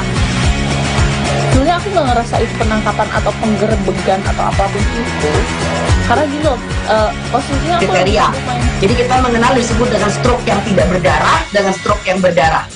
Stroke yang tidak berdarah itu biasanya ditandai dengan adanya penyumbatan. Kalau itu terjadi di sini mungkin pikirnya tidak ke situ kali ya, tapi kalau di Korea atau di Kamboja itu ada beberapa paper yang Saya itu mas. Masih bersama saya, Firda Ananda di Live Update Tribuners. Kita beralih ke informasi selanjutnya. Nasib nahas dialami Eko, sopir truk bermuatan batu bara mengalami kecelakaan tunggal di Jalan Brigjen H. Hasan H. Basri, Barabai, Kabupaten Hulu Sungai Tengah atau HST pada Kamis 3 Maret. Truk bermuatan 8 ton batu bara yang diangkutnya terbalik di pinggir jalan, tepatnya di Desa Bawan, samping kios milik Haji Rusnah. Sang sopir selamat, namun batu bara yang diangkut tersebut tumpah di pinggir jalan hingga ke samping kios tersebut. Informasi lebih lengkapnya akan disampaikan oleh rekan jurnalis kami dari Banjarmasin Post. Ada Hanani yang akan melaporkannya. Silakan rekan Hana, laporan Anda. Ya, terima kasih Firda dan Tribuners. Pada Kamis 3 Maret 2022, sekitar pukul 03.00 WITA, truk bermuatan batubara mengalami kecelakaan tunggal, tepatnya di Jalan Brigjen Haji Hasan Basri, Desa Bawan, Kecamatan Barabai, Kabupaten Hulu Sungai Tengah, Kalimantan Selatan. Dalam insiden tersebut, sopir bernama Eko, warga Tanjung, Kabupaten Tabalung, itu selamat, tidak mengalami luka apapun.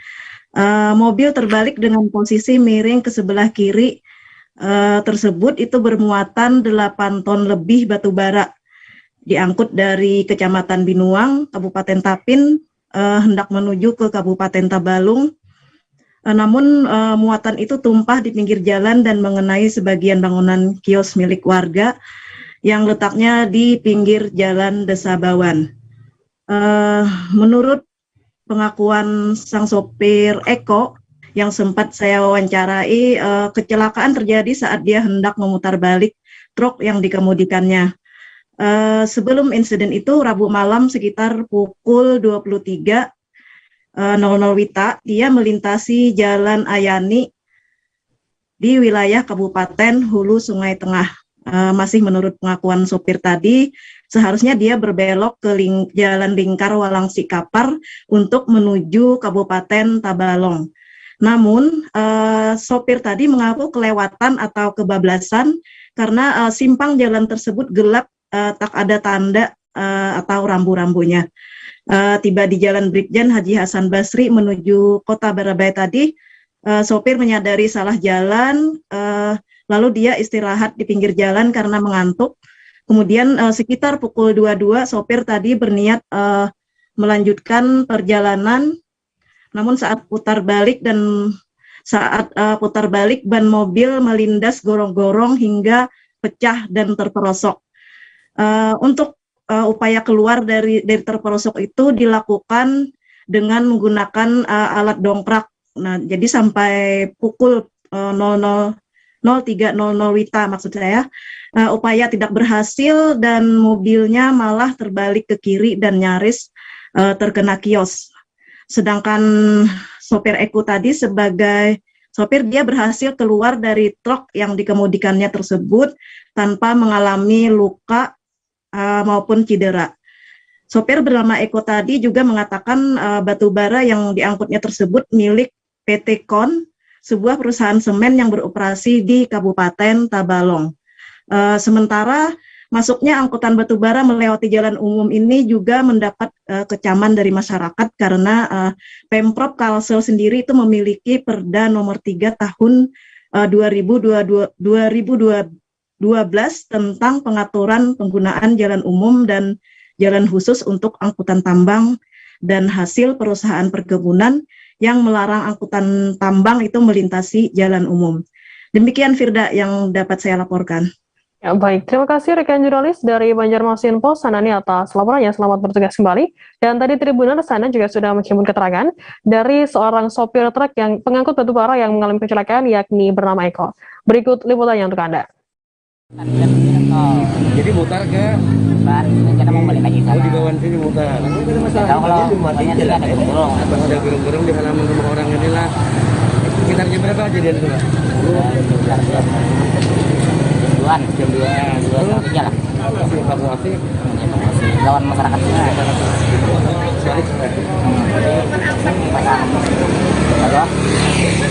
Lepas. Ini dari mana ngangkut ini, Pak? Dari Binuang. Dari Binuang. Mau tujuan ke Kon. Kok PT Kon Tanjung. Muatannya berapa ton ini? Muatannya sekitar 7 ton, 8 ton. 7 sampai 8 ton dolar. Biasanya jalan mana, Pian?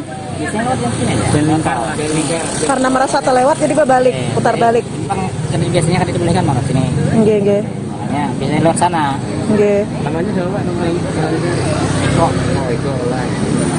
Udah berapa lama ngangkut seperti ini, Pak? Wah, mau deh nih. Ya, berapa tahun lah nih. Berapa tahun gitu ya? 2 tahun lebih, Pak? Oke lah. Sejak pun berdiri? Iya. Pon berdiri kan dari tahun 2013 ya. Iya. Jadi dari Binuang antar ke Tanjung. Tiap hari kah, Pak? Iya, tiap hari. Ini cuma beberapa hari ini kan libur nih terus. Setelah melalui pemeriksaan sidik jari menggunakan alat MAMBIS atau Mobile Automate Multi Biometric Identification System, akhirnya identitas mayat Mr. X yang ditemukan di Muara Enim diketahui bernama Redi Iskandar, 42 tahun. Korban merupakan warga Kecamatan Kertapati, Kota Palembang, ditemukan pada Selasa 1 Maret lalu. Menurut Kapolres Muara Enim AKBP Aris Rusdianto melalui Kasat Reskrim Polres Muara Enim AKP Widi Andika Dharma mengatakan mayat Mr. X ditemukan secara tidak sengaja oleh warga setempat bernama Pebro. Informasi lebih lengkapnya akan disampaikan oleh rekan jurnalis kami dari Sriwijaya Pos, ada Ardani Zuhri akan melaporkannya. Silakan rekan Ardani, laporan Anda. Baik rekan Firda, mayat Redi Iskandar pertama kali ditemukan oleh Pebro secara tidak sengaja. Awalnya Pebro mendengar ada anjing yang sering menggonggong. Karena penasaran, Pebro mendekati lokasi anjing menggonggong dan dia mencium bau busuk menyengat. Setelah diperiksa, ternyata ada sosok mayat berjenis kelamin laki-laki dengan posisi terlentang. Kemudian mendapati hal tersebut, ia pun melaporkan kepada kakeknya yang juga tidak jauh dari lokasi tersebut, dan oleh kakeknya disampaikan kepada perangkat desa. Setelah itu perangkat desa menyampaikan kepada Polsek Gunung Megang.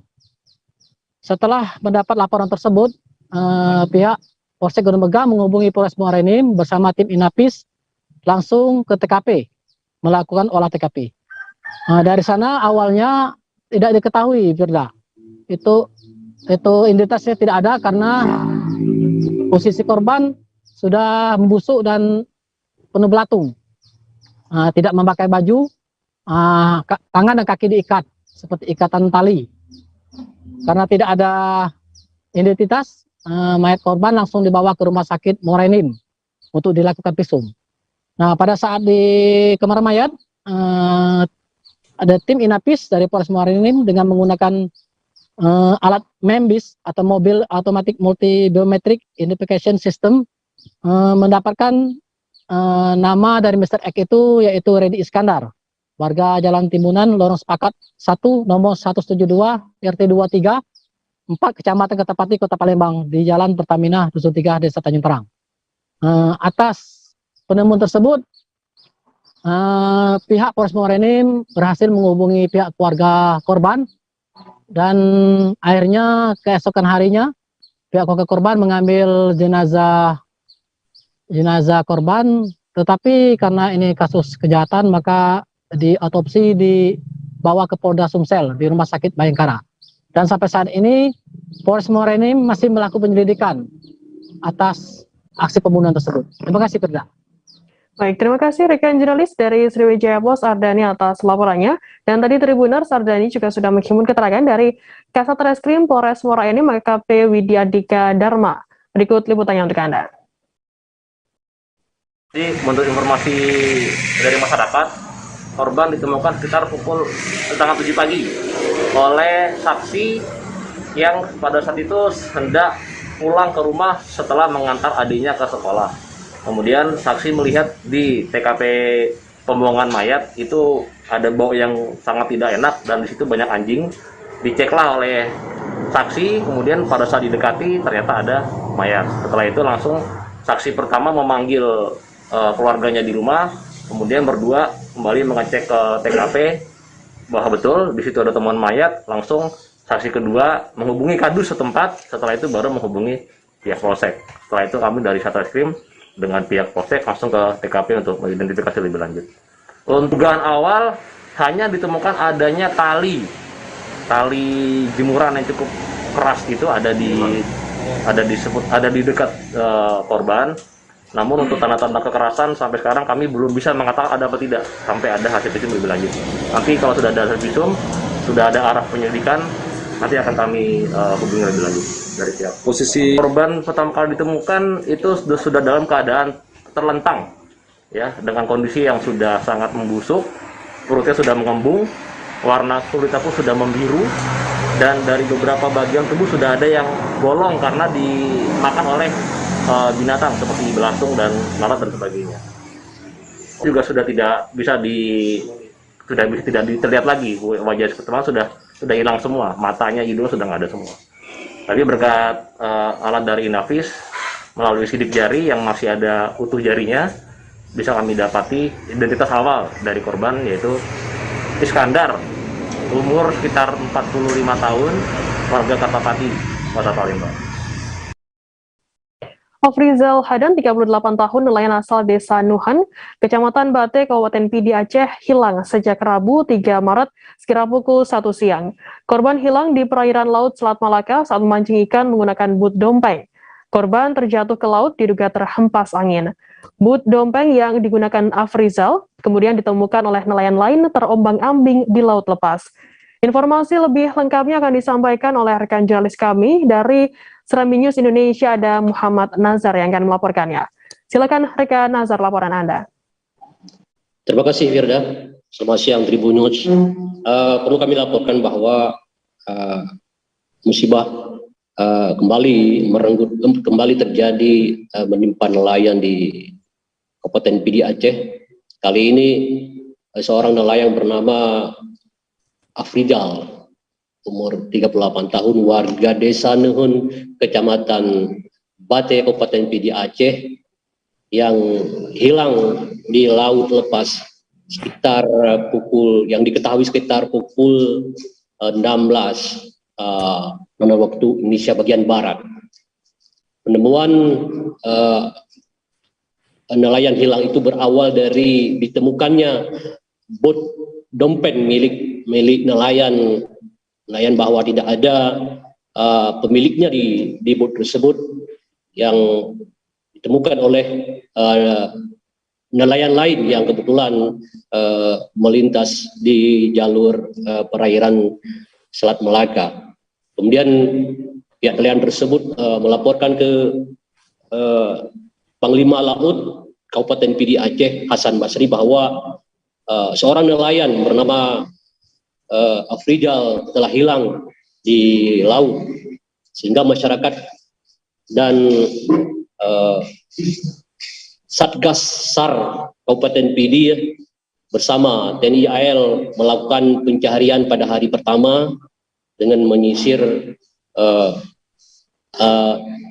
perairan Laut Malaka di Kabupaten Pidi.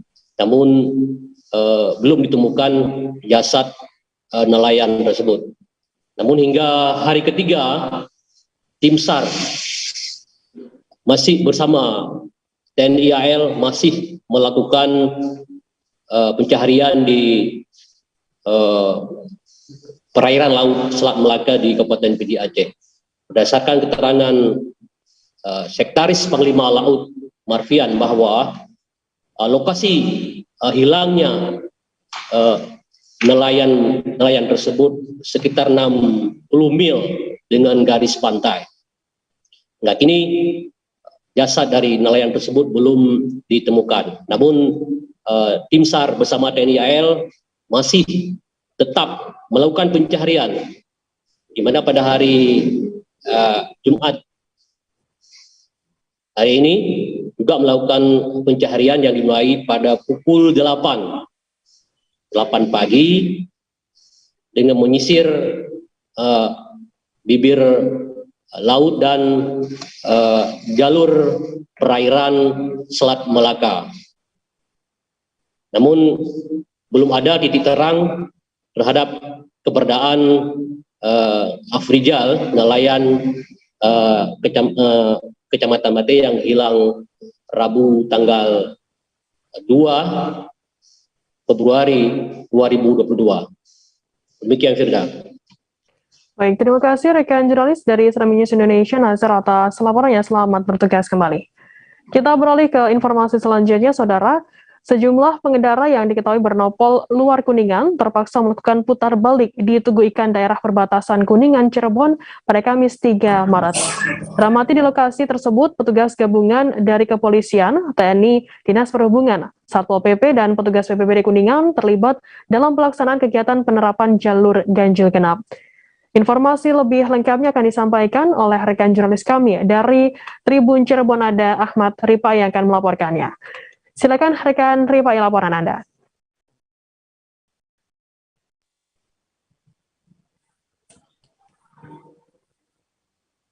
Silakan rekan Ripai.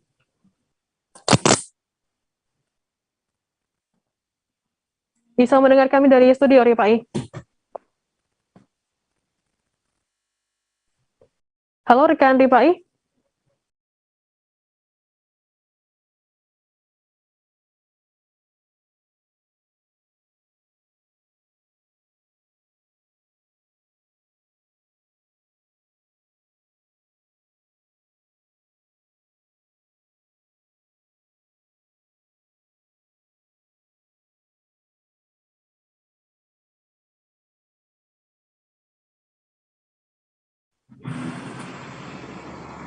Silakan rekan Ripai, laporan Anda. Baik, Firda, dapat saya sampaikan untuk pelaksanaan penerapan ganjil genap di Kabupaten Kuningan ini berdasarkan dari instruksi Menteri Dalam Negeri tentang pencegahan terhadap penyebaran COVID-19 di Kabupaten Kuningan. Hal itu menyusul dengan kebijakan tersebut bahwa di Kabupaten Kuningan ini merupakan daerah wisata yang tidak sedikit banyak pengunjung mendatangi sejumlah wisata di Kabupaten Kuningan, sehingga petugas kepolisian bersama petugas Satgas Covid di Kabupaten Kuningan, baik dari TNI, Pol PP, Disub, BPBD, kemudian Dinas Kesehatan melakukan pengawasan dan pemberitahuan terhadap kegiatan penerapan ganjil genap di Kabupaten Kuningan. Kemudian pelaksanaan ganjil genap di Kabupaten Kuningan ini akan berjalan di beberapa waktu ke depan, terutama di akhir pekan. Hal itu menyusul untuk melakukan pengawasan terhadap lonjakan volume kendaraan yang biasa berkunjung ke Kuningan. Pengawasan kendaraan ini terutama kepada pengendara ataupun bernomor polisi di luar Kabupaten Kuningan. Di antaranya seperti plat B, plat D, ataupun plat-plat luar daerah lainnya. Begitu, Firda. Selain itu, petugas kepolisian juga melakukan pengawasan terhadap kesadaran masyarakat untuk taat dan patuh terhadap pelaksanaan pencegahan COVID-19 dengan melaksanakan protokol kesehatan, diantaranya menggunakan masker dan menghindar daripada kerumunan-kerumunan yang biasa dilakukan oleh warga lingkungan sekitar. Demikian laporan langsung dari Kabupaten Kuningan. Ya, baik. Terima kasih rekan jurnalis Ahmad Ripai dari Tribun Cirebon melaporkan langsung dari Kuningan. Dan tadi Tribuners jurnalis kami juga sudah menghimpun keterangan dari Ibtu Sukma Sunjaya, Kanit Lalu Lintas Polsek Cirimus. Berikut liputannya untuk Anda. Terkait dengan penyekatan hari ini gimana sih, Dan? Selamat siang, kami dari tim Polres Kuningan beserta jajaran Polsek, Polres melakukan penerapan rekayasa lalu lintas ganjil genap. Hari ini acara weekend, tanggalnya ganjil. Jadi yang berlaku yang bisa melintas adalah kendaraan yang berplat nomor ganjil. Demikian, harap maklum para pengendara yang melintasi wilayah Kabupaten Kuningan harap mengerahkan kendaraan untuk membatasi wabah COVID-19. Tribuner, selesai jeda kami akan kembali dengan informasi menarik lainnya, tetaplah di Live Update. Oke, apa kabar Bang Aris di sini untuk strateginya? Kalau saya sendiri di Jumip 37 ini yang semalam baru mulai, saya udah Sebenarnya aku nggak ngerasa itu penangkapan atau penggerebegan atau apapun itu. Karena gini loh, posisinya aku kriteria. Jadi kita mengenal disebut dengan stroke yang tidak berdarah dengan stroke yang berdarah.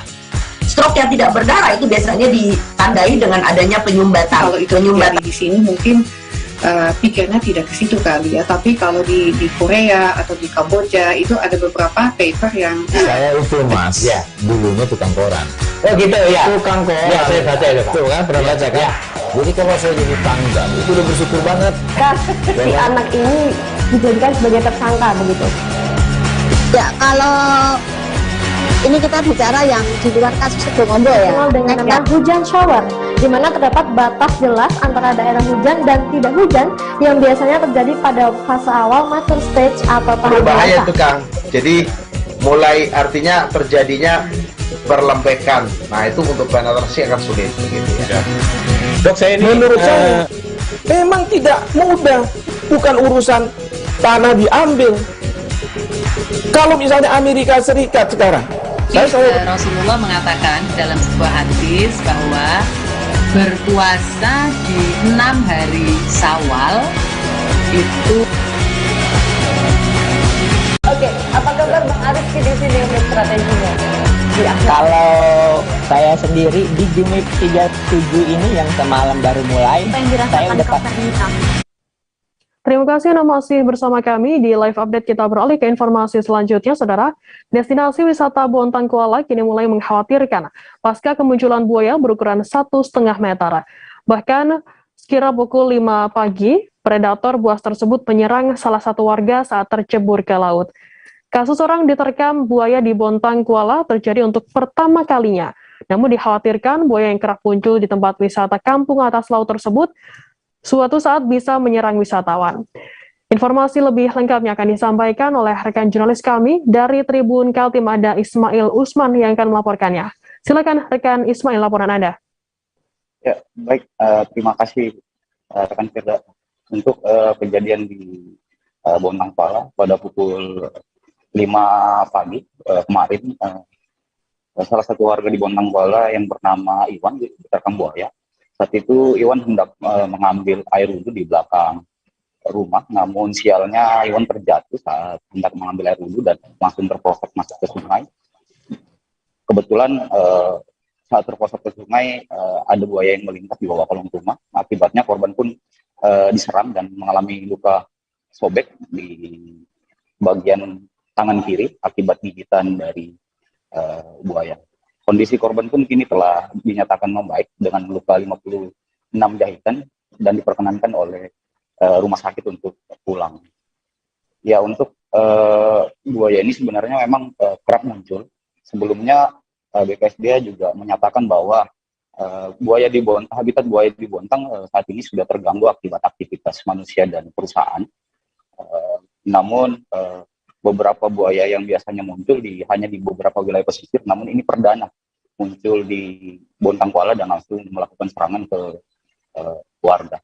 Pihak kelurahan pun juga menyatakan bahwa akan menindaklanjuti kasus ini.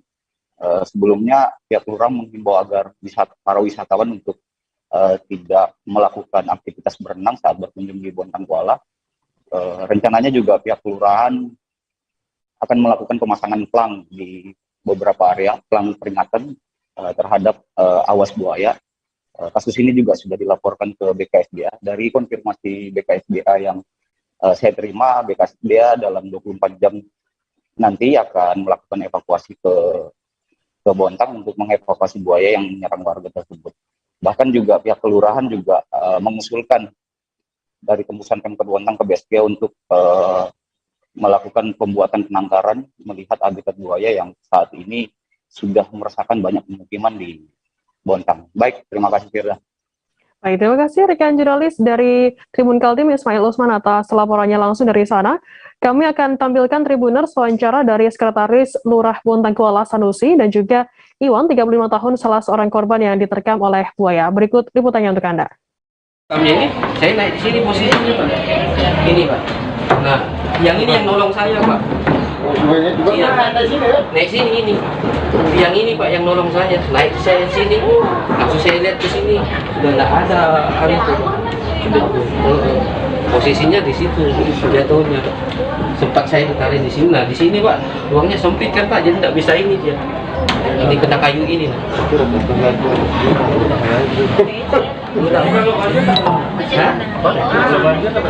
kok kena tangan sini nih Pak. Ini rendah ini. Makanya kita naik. Saat ini saya berada di rumah Iwan yang infonya saya berita langsung dengan bersangkutan. Selesai salat subuh, dia mau salat subuh, tiba-tiba dia jatuh. Dan ketika jatuh, duluan buaya menerkam dia daripada dia. Alhamdulillah saat ini dia sempat bercengkraman atau berkelahi dengan buaya, dengan melihat mata buaya langsung ditusuknya. Dan saat cengkraman itu, genggaman mulutnya langsung lepas. Alhamdulillah saat ini barusan pulang dari rumah sakit, jahitannya kurang lebih 56 jahitan. Ya, saya perhatikan, saya mohon kepada semua masyarakat Bontang Kuala, khususnya adik-adik, tidak hanya di Selambai sekarang buaya, di Bontang Kuala juga sudah bukti nyata ini buaya. Mohon saya perhatikan semua masyarakat Bontang Kuala, khususnya adik-adik, jangan bermain-main di tangga untuk menjaga diri kita masing-masing. Terima kasih. Dinas Perdagangan Pemerintah Kota Parabumulih kembali melakukan operasi pasar khusus minyak goreng bersama subdistributor toko Tonghai di Jalan Jenderal Sudirman, Kelurahan Tugu Kecil, Kota Parabumulih pada Selasa 1 Maret lalu. Dalam operasi pasar tersebut, puluhan masyarakat Kota Parabumulih, khususnya ibu-ibu yang mengantre minyak goreng kecewa lantaran minyak habis. Pada operasi pasar tersebut sebanyak 1.800 liter minyak goreng disiapkan oleh Dinas Perdagangan dan subdistributor toko Tonghai. Stok itu diperuntukkan untuk 600 masyarakat lebih dan hanya dalam sekitar 2 jam minyak goreng murah tersebut ludes dibeli oleh masyarakat. Informasi lebih lengkapnya akan disampaikan oleh rekan jurnalis kami dari Tribun Sumsel, ada Edison yang akan melaporkannya. Silakan rekan Edison, laporan Anda. Baik rekan Firda, dapat kami informasikan dari Kota Parabumulih, Provinsi Sumatera Selatan, Dinas Perdagangan Pemerintah Kota Parabumulih sudah 3 kali ini melakukan operasi pasar penjualan minyak dengan harga 14.000 per liter. Ini penjualan yang ketiga di toko Tonghai Jalan Tugu Kecil, Kecamatan Parabumulih Timur, sempat dikeluhkan puluhan ibu-ibu karena belum sempat menerima minyak. Para ibu-ibu stok minyak yang disediakan oleh Dinas Perdagangan Kota Parabumulih dan subdistributor telah ludes terjual. Nah, ini operasi pasar ini sendiri dilakukan ketiga kalinya, sebelumnya di toko Ai Makmur dan toko Mega yang ada di pasar Kota Parabumulih. Dapat kami informasikan juga di Kota Parabumulih ini masyarakat khususnya ibu-ibu sangat kesulitan untuk mencari atau membeli minyak karena kondisi di toko-toko sudah habis dibeli. Nah, ini untuk harga jual sendiri yang dijual di toko-toko antara 19.000 hingga 24.000. Meskipun ada kebijakan dari pemerintah harga minyak per liter 14.000, namun di toko-toko di Kota Parabumulih banyak kosong. Nah, untuk mengantisipasi masyarakat tidak ada minyak, Dinas Perdagangan melakukan operasi pasar dengan menjual antara harga 14.000. Dan satu orang masyarakat itu hanya boleh diperbolehkan membeli 2 liter, yakni harga 28.000. Nah, operasi ini juga jika di daerah-daerah lain disaksikan atau dijaga ketat oleh pihak kepolisian dan Satpol PP, di Kota Parabumulih ini justru dijaga oleh Kejaksaan Negeri Kota Parabumulih. Kejaksaan Negeri Kota Parabumulih turut mengawasi lantaran khawatir penjualan minyak ini tidak sampai kepada masyarakat yang memerlukan. Selain itu, sebelumnya di Kota Parabumulih ini sendiri sempat ditemukan adanya penimbunan minyak skala kecil di salah satu toko di Kota Pramuka. Demikianlah dapat kami informasikan dari Kota Pramuka, Provinsi Sumatera Selatan. Baik, terima kasih rekan jurnalis Edison dari Tribun Sumsel atas laporannya. Dan Tribuners, jurnalis kami tadi juga sudah menghimpun keterangan dari Kepala Dinas Perdagangan Muhtaredi dan juga Kasih Intel Anjasra. Berikut liputannya untuk Anda. Ini atas kepedulian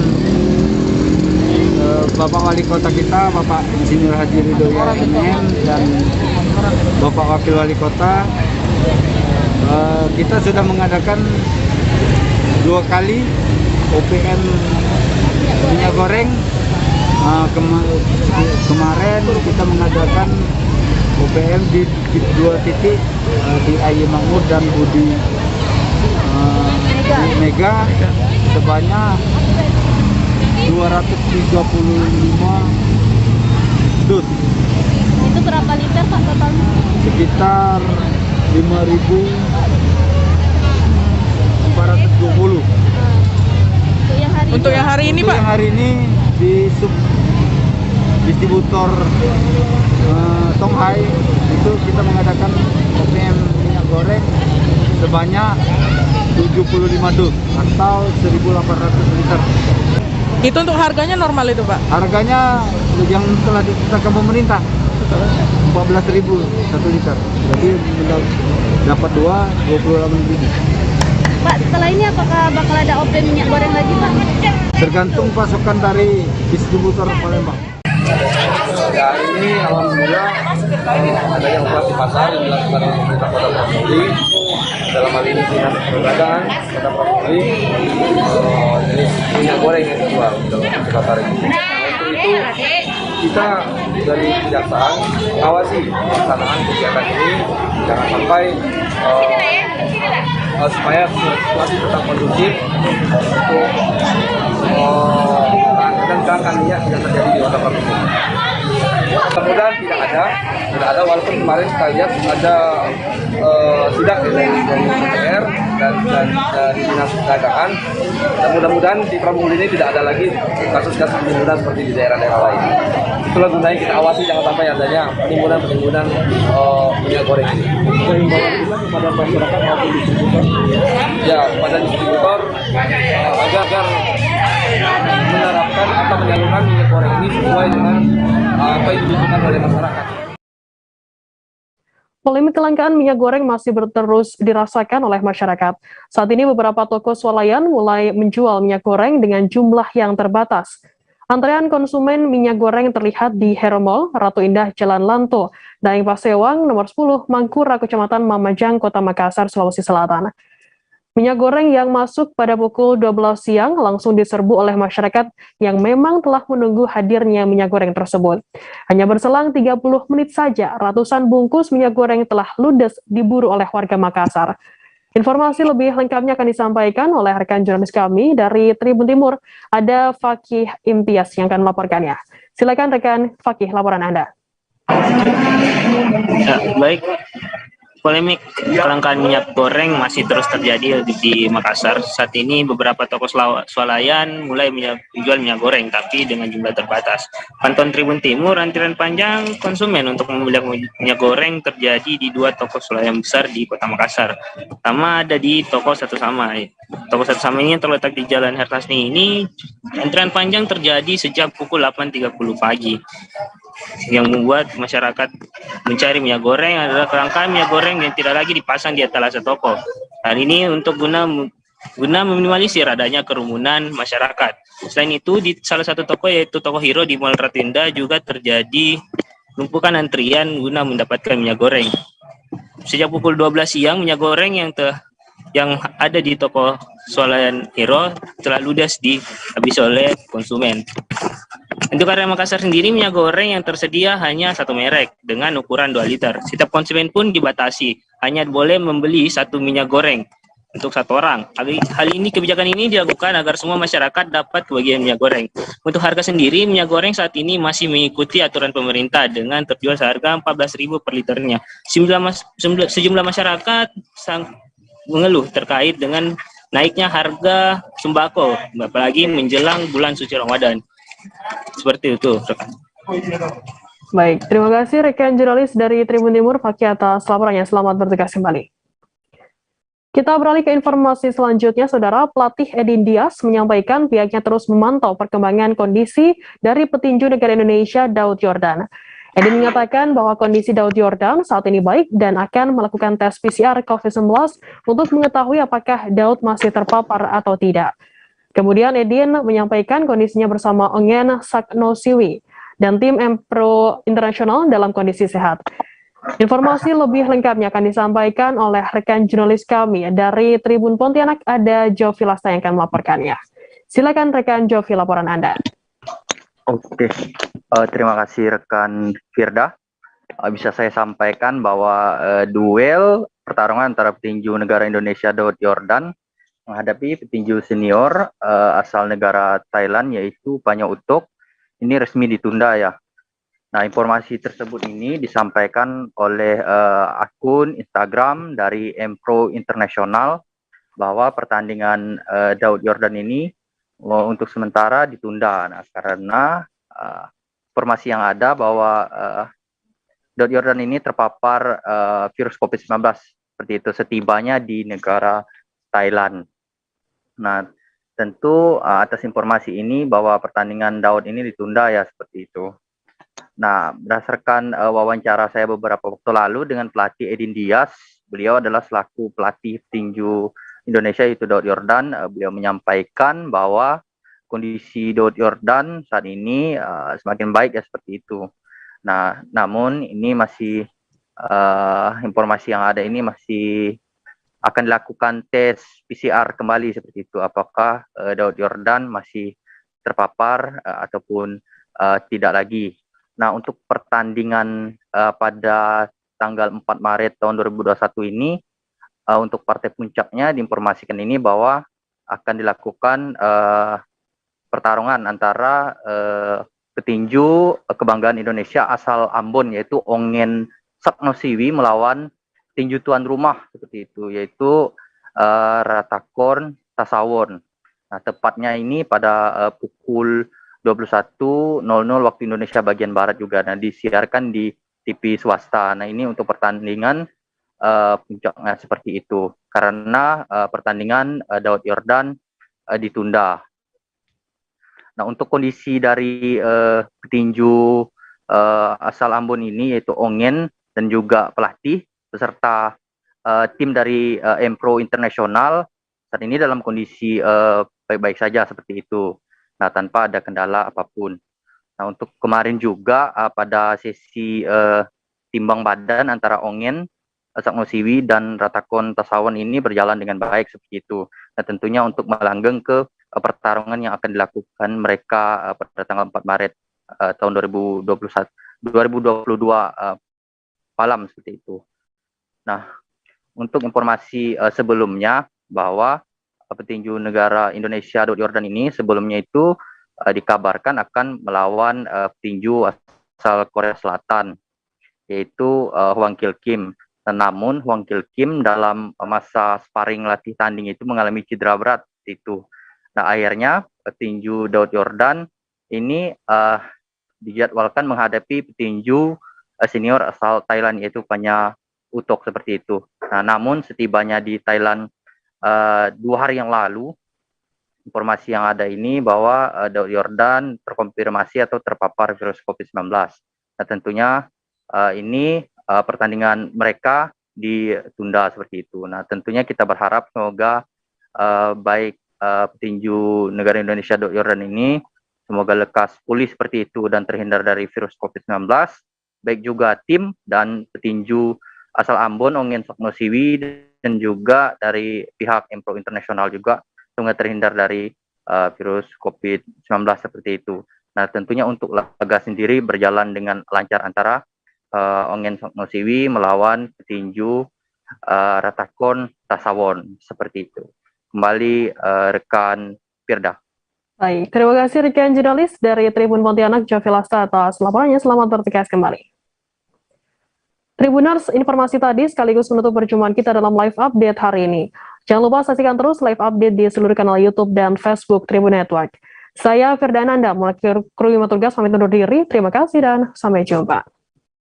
Jangan lupa like, subscribe, dan share ya.